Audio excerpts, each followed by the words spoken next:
Hello, welcome to my student support system. In today's class of anatomy and physiology, we will discuss about endocrine glands. This is part 2 of this lecture.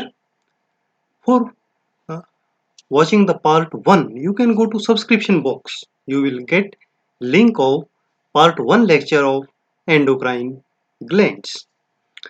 Dear students, this lecture is in English, and if you want to study in Hindi, you just click on I button and you will get link of Hindi lecture, or you can directly visit to channel My Student Support System.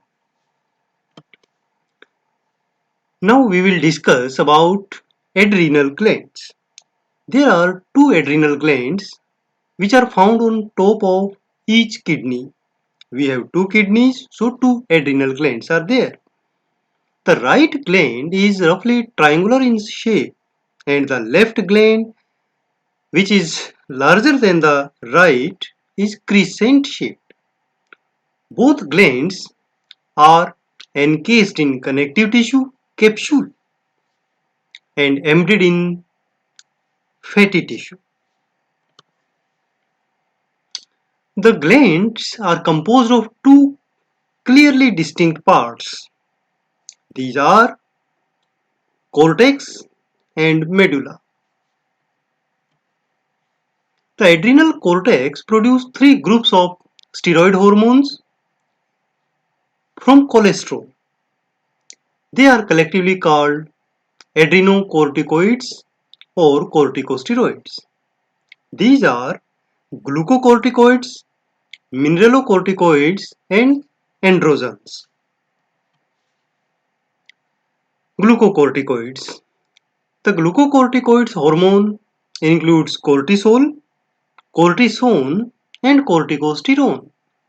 The glucocorticoid hormones have several effects on our body. They influence the metabolism of most body cells. They promote glycogen storage in the liver, and during fasting they stimulate generation of glucose, means gluconeogenesis. They also increase the blood glucose level. They are involved in providing resistance to the stressors. They promote the repair of damaged tissue by promoting breakdown of the stored protein to create amino acids. They suppress immune system and they suppress inflammatory process. Mineralocorticoids. Aldosterone is the major mineralocorticoid. Mineralocorticoids regulate homeostasis of two mineral ions. These are sodium ion and potassium ion, and help to adjust blood pressure and blood volume. Aldosterone also promote excretion of H ion in the urine. This removal of acid from body can prevent acidosis. Sex hormones. The sex hormones secreted by the adrenal cortex are known as androgens.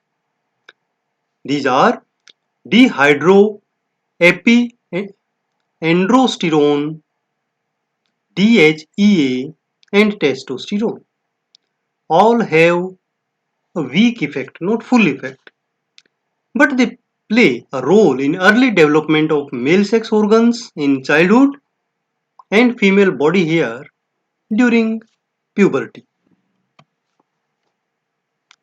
Second part of adrenal gland, which is inner, is medulla and completely surrounded by adrenal cortex. It develops from nervous tissue in the embryo and is part of sympathetic division of the autonomic nervous system. It is stimulated by its extensive sympathetic nerve supply to produce hormones adrenaline and noradrenaline. Adrenaline or epinephrine and noradrenaline means norepinephrine increase the output of heart, which increase blood pressure. They also increase blood flow to the heart, liver, skeletal muscles, and adipose tissue. dilate airways to the lungs, and increase blood level of glucose and fatty acids. Now endocrine pancreas. The pancreas is a pale grey gland weighing about 60 grams.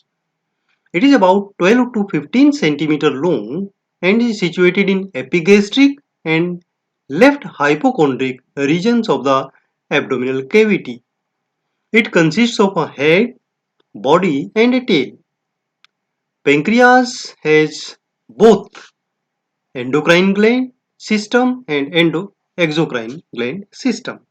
Exocrine part we have already discussed in digestive system part 4 lecture. Here we will discuss about endocrine part of this pancreas. There are a group of specialized cells called pancreatic islets or islets of Langerhans. These islets are distributed throughout the gland. The islets have no duct, so the hormones diffuse directly into the blood. Each islet has three major types of cells which produce different hormones. Alpha cells which secrete glucagon, beta cells which are the most abundant of these three types of cells and secrete insulin, and delta cells secrete somatostatin. Glucagon. Glucagon has an important role in maintaining normal blood glucose level, especially as the brain and neurons can only use glucose as a fuel. Glucagon has the opposite effect on the blood glucose level to insulin. It stimulates breakdown of glycogen stored in the liver. It activates hepatic gluconeogenesis. It has a major effect on enhancing triglyceride breakdown in the adipose tissue and providing fatty acid fuel for most of the cells, and thus conserving the glucose for brain and neurons. Insulin. Insulin is well known for its effect in reducing the blood glucose level. It is done by facilitating entry of glucose into muscles, adipose tissue and several other tissues, stimulating the liver to store glucose in the form of glycogen. Insulin also have effect on protein, lipid and mineral metabolism. Somatostatin. Somatostatin is actually released by a broad range of tissues, means many organs, many tissues secrete endocrine, somatostatin hormone. Its physiological effect in the pancreas is to release insulin and glucagon. It does this in paracrine fashion. What is paracrine fashion? Paracrine fashion is that the hormone is released and it have local effect. Then this is known as paracrine fashion of hormone function. Pineal gland. The pineal gland is a small body attached to the roof of third ventricle of brain, and it is connected to it by a short stalk containing nerves, many of which terminate in the hypothalamus. The pineal gland is about 10 millimeter long, reddish brown in color, and is surrounded by capsule. Here, the gland tend to atrophy after puberty and may become calcified in later life. It secretes melatonin.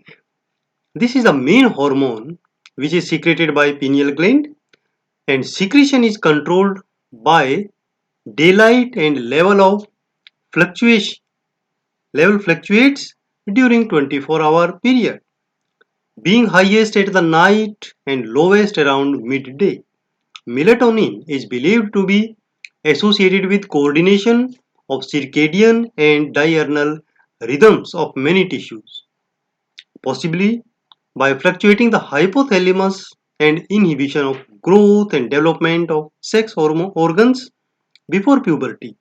possibly by preventing synthesis and release of gonadotropins. Thymus gland.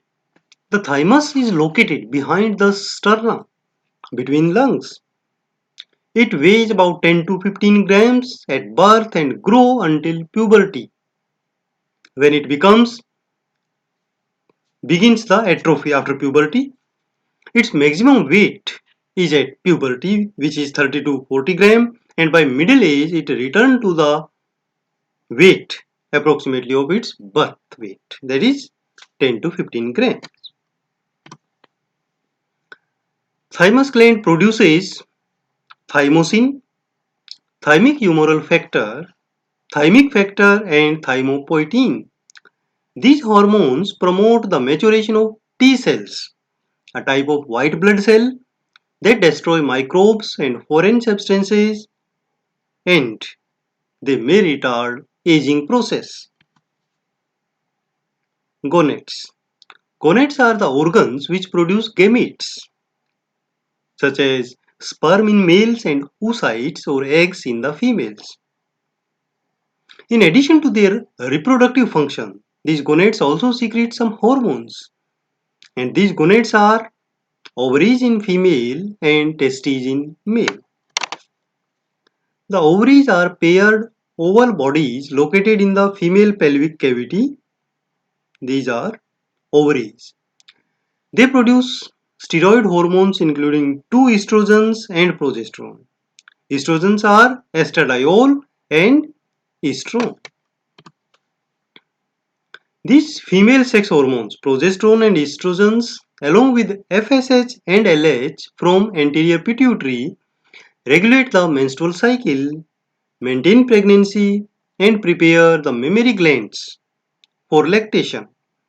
They also promote enlargement of breast, widening of the hip at puberty, and help to maintain female secondary sex characteristics. Testes. The male gonads are testes. The oval glands lie in the scrotum. The main hormone produced and secreted by testes is testosterone, an androgen or male sex hormone. Testosterone stimulates descent of testes before birth in the scrotum, regulate production of sperm, and stimulate development of maintenance of male secondary sex characteristics such as beard growth, deepening of voice. The testes also produce inhibin, which inhibits secretion of FSH. Thank you students for watching this video. You can subscribe my channel My Student Support System for latest videos. For finding the latest update, you can join Facebook page My Student Support System. For making your notes, just visit my blogger mynursingstudents.blogspot.com. You can follow me on Twitter, Instagram, and join Facebook group Nursing Notes. Thank you. Have a nice day.